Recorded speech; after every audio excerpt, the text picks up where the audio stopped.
Hello అండి, ఆషాఢ మాసం వచ్చిందంటేనే గోరింటాకు గుర్తొస్తుంది.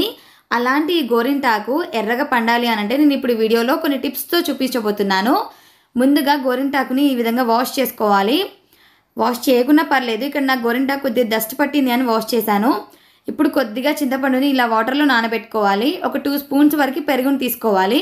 ఒక మిక్సీ జార్ తీసుకొని అందులో గోరింటాకు వేసుకోవాలి. ఈ కాలంలో గోరింటాకు అనగానే అదో పెద్ద పనిలాగా భావిస్తున్నారు. గోరింటాకును తెంపాలి, మిక్సీలో వేసి నూరడం కూడా పెద్ద పని అనుకుంటున్నారు. ఎక్కువ మంది కోన్ని వాడుతున్నారు. కానీ కోన్ కంటే గోరింటాకు చాలా అంటే చాలా హెల్దీ. ఒంట్లో ఇమ్యూనిటీని పెంచి చాలా హెల్త్ బెనిఫిట్స్ ఉన్నాయి. ఒక్కసారి ఈ గోరింటాకు మీరు ఇయర్లీ వన్స్ కానీ 5 టైమ్స్ కానీ అలా పెట్టారు అని అంటే ఇయర్ వరకు కొంచెం చర్మ వ్యాధుల వరకు తగ్గించవచ్చు.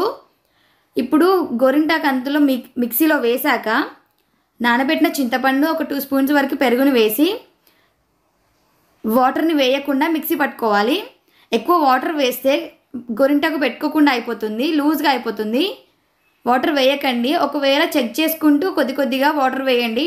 1-2 స్పూన్స్ అలా వేయండి, ఎందుకంటే ఆకులోనే ఉంటుంది వాటర్ కన్సిస్టెన్సీ. ఈ విధంగా మిక్సీ పట్టుకొని ఒక గిన్నెలోకి ట్రాన్స్ఫర్ చేసుకోవాలి. ఇప్పటి వరకు నా ఛానల్ని సబ్స్క్రైబ్ చేయకపోతే ప్లీజ్ సబ్స్క్రైబ్. వీడియో కనుక నచ్చినట్లయితే లైక్ చేయండి, షేర్ చేయండి.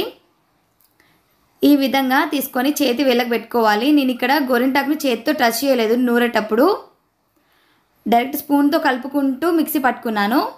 ఇప్పుడు ఈ విధంగా చేతులకు 2 చేతులకు పెట్టుకున్నాక ఫైనల్ లుక్ నేను చూపిస్తాను. Thank you for watching.